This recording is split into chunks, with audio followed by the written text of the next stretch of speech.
மகர ராசி நேயர்களுக்கு இந்த பராபவ தமிழ் புத்தாண்டுங்கிறது இருள் நீக்கி ஒளி கிறக்கக்கூடிய ஆண்டா அமையப்போது ஒரு மகத்தான வருஷம் அமையப்போகுதுங்கிறதுல மாற்றுக்கிறது இல்லை. அது எப்படி நீண்ட காலமா உங்களை வாட்டி வதச்ச ஏழரை சனியின் பிடியிலிருந்து முழுமையாக விடுபட்டு இப்போ சனி பகவான் உங்க ராசிக்கு 3ஆம் இடமான தைரிய வீரியஸ்தானத்தில் அமர்ந்து உங்களுக்கு விஸ்வரூப வெற்றிகளை வழங்க போறான்னு சொல்லலாம்.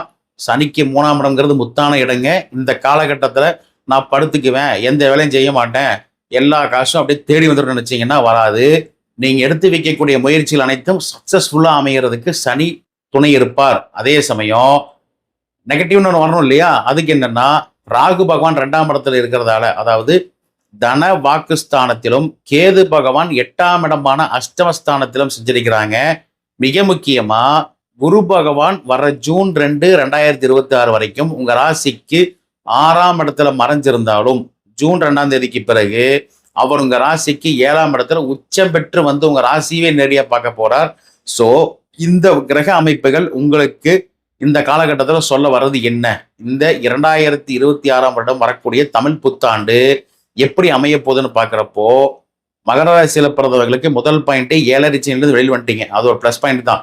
அதே சமயம் 2ஆம் இடத்துல இருக்கக்கூடிய ராகு மற்றும் 8ஆம் இடத்துல இருக்கக்கூடிய கேது வந்து இந்த வருஷம் நவம்பர் தான் பயிற்சி வராங்க. அவங்களால மட்டும் சின்ன சின்ன தடைகள் வர வாய்ப்பு இருக்கு. முக்கியமா ஜூன் மாசத்துக்கு பிறகு உங்க வாழ்க்கையில ஒரு மிகப்பெரிய ராஜயோகம் தொடங்க போகுது. அதுல மாற்று கருத்தே இல்லை. இந்த வீடியோவை ஃபுல்லா பார்க்காம 1.5 நிமிஷம் மட்டும் பார்த்துட்டு என்னமோ இந்த நொடிப்பில் மாச்சு மாதிரி பார்த்து போனீங்கன்னா நான் என்ன சொல்ல வரேனே புரியாது. ஸோ வீடியோவை முழுமையா பார்க்கறதுக்கு பாருங்க.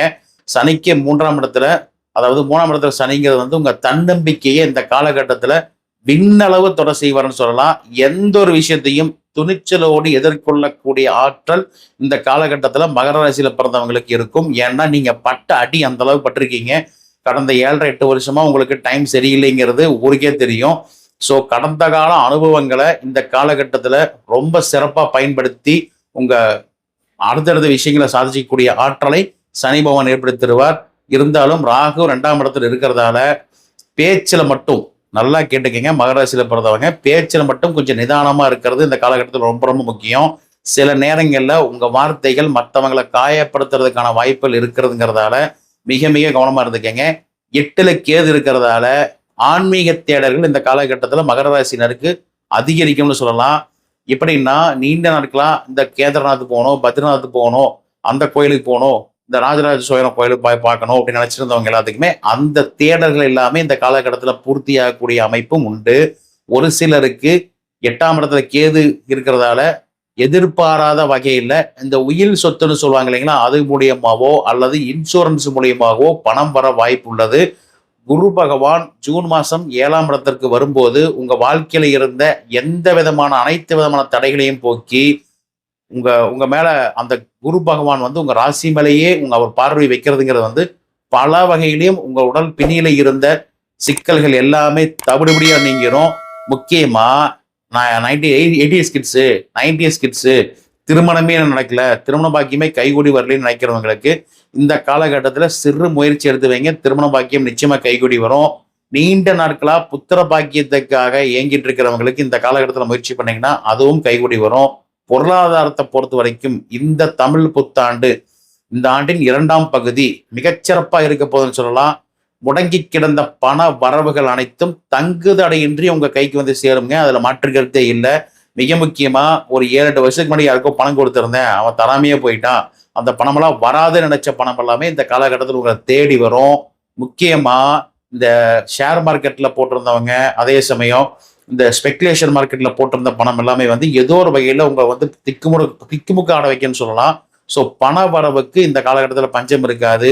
முக்கியமா உத்தியோகத்தில் இருக்கவங்களுக்கு நீண்ட நாளா பதவி உயர்வே இல்லைன்னு நினைச்சவங்களுக்கும் ஊதிய உயர்வு, உங்க தகுதிக்கேற்ற வேலையோ ரெக்கக்னைசேஷனோ கிடைக்காம இருந்த மகர ராசினருக்கு இந்த காலகட்டத்துல பதவி உயர்வு மற்றும் ஊதிய உயர்வு உங்களை தேடி வரும்.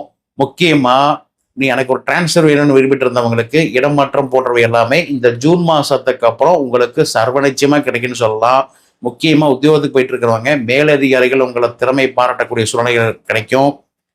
நீண்ட நாட்களா சொந்த தொழில் செய்பவர்களா இருந்தீங்க அப்படின்னா உங்க வியாபாரத்தை உலக அளவில் விரிவுபடுத்தக்கூடிய மிகச்சிறந்த தருணமா இந்த காலகட்டம் அமையும். முக்கியமா ஏற்றுமதி இறக்குமதி மற்றும் ரியல் எஸ்டேட் துறையில் இருக்கவங்களுக்கு லாபம் கொளிக்கக்கூடிய ஆண்டாக இந்த ஆண்டு அமைய போகுதுங்கிறது மாற்று கருத்தே இல்லை.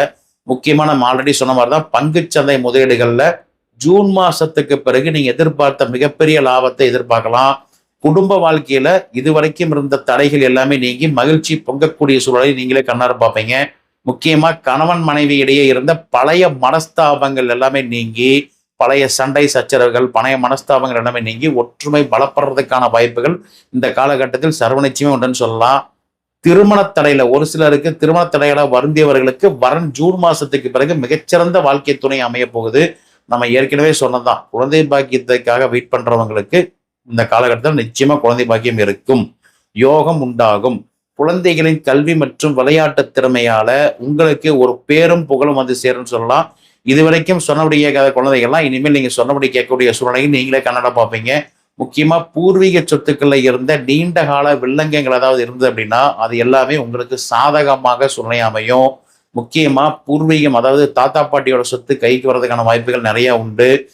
குறிப்பா மகர ராசியில பிறந்தவங்க நீண்ட நாட்களாக எதிர்பார்த்திருந்த புதிய வீடு கட்டுறது அல்லது ஒரு புதிய மனை வாங்குறது போன்ற கனவுகள் எல்லாமே இந்த ஆண்டு நினைவாகக்கூடியதாக அமையும். நவீன ரக வாகனங்கள் வாங்கும் யோகம் அபரீதமாக உள்ளது. மகர ராசியினர் நோட் பண்ணிக்க வேண்டிய விஷயம் இதுதான். லேட்டஸ்டான கார் வாங்கணும் அப்படின்னு ரொம்ப நாள் நினைச்சிட்டு இருந்திருப்பீங்க. பழைய வண்டியை உருட்டிட்டு இருக்கமே, புதிய வண்டி வாங்கணும்னு நினைச்சவங்களுக்கு அந்த காலகட்டம் அற்புதமா அமையுதுங்க. அதே சமயம் நண்பர்கள் மற்றும் உறவினர்கள் மத்தியில உங்க செல்வாக்கு சொல்வாக்கு இந்த காலகட்டத்தில் உயரும். மாணவர்கள் கல்வியில சாதனை படைக்கக்கூடிய வருஷமாக இந்த பராபவ வருடம் அமைய போது. உயர்கல்விக்காக வெளிநாடு செல்ல இருக்கணும்னு நினைக்கிறவங்க எல்லாத்துக்குமே நல்வாய்ப்பு இந்த காலகட்டத்தில் தேடி அமைன்னு சொல்லலாம். கலைத்துறையில் இருக்கவங்களுக்கு புதிய ஒப்பந்தங்கள் கதவை தட்டக்கூடிய சூழ்நிலை உருவாகும். உங்களது புகழ் சமூகத்துல நிச்சயமா இந்த காலகட்டத்தில் பருகும்.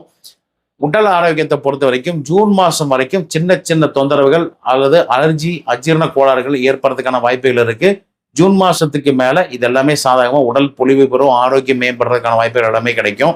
ஜூன் மாசம் வரைக்கும் இந்த ஃபாஸ்ட் ஃபுட்டு சாப்பிட்றது, உங்க உடம்புக்கு தேவையில்லாத ஒத்துக்காத உணவுகளை சாப்பிட்றது நீங்களா ஏற்படுத்துவீங்களே தவிர கிரக நிலைகள் சாதகமாக தான் இருக்கு. ஸோ ஜூன் மாசம் வரைக்கும் சிறு உடல் உபாதைகள் அல்லது மனச்சோர்வுகள், உடல் சோர்வு இருக்கத்தான் செய்யும்.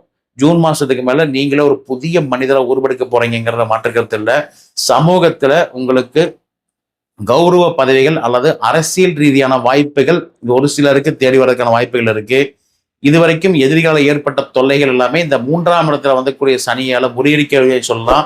உங்களை வீழ்த்த நினைச்சவங்க முன்னாடி நீங்க முன்னேற்றத்தை கண்டு அவங்களே நீங்க உங்களோட முன்னேற்றத்தை பார்த்து ஆச்சரியப்படுற அளவுக்கான செயல்பாடுகளா இருக்கும் உங்களோட செயல்பாடுகள். மிக முக்கியமா மகர ராசியில பிறந்த பெண்களுக்கு பொருள் மற்றும் அதாவது ஆபரண சேர்க்கைன்னு சொல்லக்கூடியது இந்த காலகட்டத்தில் அதிகமாகவே இருக்கும்.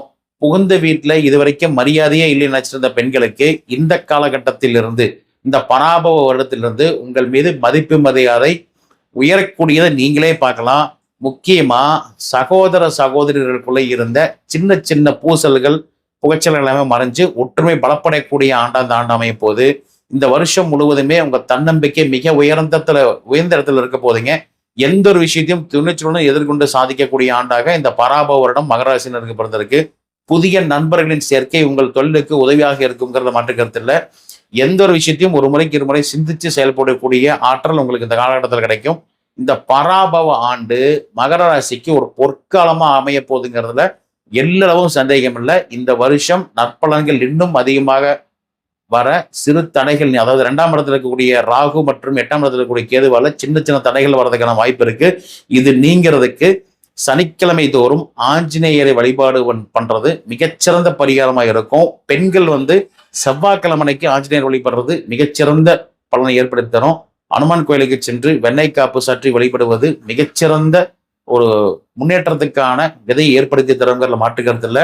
ஸோ மகர ராசியினரை பொறுத்த வரைக்கும் நீங்க எடுத்து வைக்கக்கூடிய முயற்சிகள் எதுவா இருந்தாலும் இந்த பராபவ வருடம் மிகச்சிறந்த வளர்ச்சியையும் ஒரு பிள்ளையார் சொல்லி போடுறோம், அடுத்த எதிர்காலத்துக்கான ஒரு பிள்ளையார் சொல்லி போடக்கூடிய ஆண்டாக அமைங்கிறத மாற்றுக்கிறது இல்லை. ஸோ நம்ம ஏற்கனவே வீடியோ ஸ்டார்டிங்ல சொன்னதுதான், நான் எந்த வேலையும் செய்ய மாட்டேன், நான் சும்மா தான் இருப்பேன், நான் படுத்துக்குவேன், பணம் கொட்டணும்னு வச்சிங்கன்னா கொட்டாது. இது வரைக்கும் நீங்க எடுத்து வச்ச முயற்சிகள் எதுவுமே தாமதமாக தான் போயிட்டு இருந்திருக்கும். அதுல கத்துக்கிட்ட பாடத்தை இந்த காலகட்டத்தில் இது ஒரு ஃபைனல் எக்ஸாம் எழுதுற மாதிரி நிச்சயமா சக்சஸ் உங்க பக்கம் தான். ஸோ மகர ராசியில பிறந்தவங்களுக்கு இந்த பராபவ வருடம் பல வகையிலையும் உங்களுக்கு இதுவரைக்கும் இருந்த தடை தாமதங்கள் கடன் பிரச்சனை எல்லாத்திலையும் வந்து விடுபட்டு வர போறீங்கன்னு சொல்லலாம். இதுவரைக்கும் கைக்கு வராமல் இருந்த பணம் எல்லாமே இனி வரக்கூடிய காலகட்டங்கள் அடுத்த ஒரு 6-7 வருஷத்துக்கு சாதகமாகவே இருக்குது. ஸோ உங்க முயற்சி உங்களுக்கு இந்த காலகட்டத்தில் வெற்றியை தந்தே தீரும். மிக முக்கியமா மகர ராசியில பிறந்தவங்களுக்கு இந்த 2ஆம் இடத்தில் இருக்கக்கூடிய ராகு பல தடைகளை ஏற்படுத்துறதுக்கான வாய்ப்புகள் இருக்கு. அதுக்கு நீங்களா காரணமா இருப்பீங்க. அதுக்கு என்ன பண்ணலாம்? சிம்பிள் ரெமெடி தான். துர்க்கை அம்மனுக்கு எலுமிச்சம்பழம் தீபம் ஏற்றுவது உங்கள் ராக தோஷங்களை குறைக்கிறதுக்கு உதவும். ஸோ ஏழை எளியவர்களுக்கு உங்களால முடிஞ்ச அல்லது மாற்றுத்திறனாளிகளுக்கு உங்களால முடிஞ்ச ஒரு அன்னதானம் செய்யறதோ அல்லது ஏதோ ஒரு மருத்துவ உதவி செய்யறதோ இதெல்லாம் பண்ணீங்கன்னாலே சனியின் அருளை 100% பெற முடியும். வாய்ப்பு இருக்கிறவங்க தினமும் ஏதோ ஒரு வகையில கடவுள் சார்ந்த விஷயங்கள்ல ஈடுபட்டே இருங்க. மிக முக்கியமா இந்த ஓம் நமச்சிவாய மந்திரம் அல்லது உங்களுக்கு பிடிச்ச மந்திரத்தை ஜபிச்சு வந்தீங்கனாலே உங்க வாழ்க்கையில சகல ஐஸ்வர்யங்களும் பெருகக்கூடிய அமைப்பு ஏற்படும். இதெல்லாம் எதுக்கு சொல்றோம், எதுக்கு மந்திரம்லாம் சொல்றோம்னா மனம் ஒருநிலைப்படணும். கடந்த கால கஷ்டங்களையும் நினைச்சிட்டு இருக்காம வரக்கூடிய காலத்தை நல்லபடியா யூஸ் பண்ணிக்கங்க. மகர ராசினருக்கு இந்த பராபவ தமிழ் புத்தாண்டு பல வகைகளையும் முன்னேற்றங்களையும் ஏற்றங்களையும் உங்க வாழ்க்கையில ஏற்படணும்னு நானும் ஆண்டவன் வேண்டிக்கிறேன். இந்த வீடியோ பிடிச்சிருந்தா லைக் பண்ணுங்க. மறக்காம நம்ம ஸ்ரீவாரி ஜோதிடம் சேனலை சப்ஸ்கிரைப் பண்ணுங்க. நன்றி, வணக்கம்.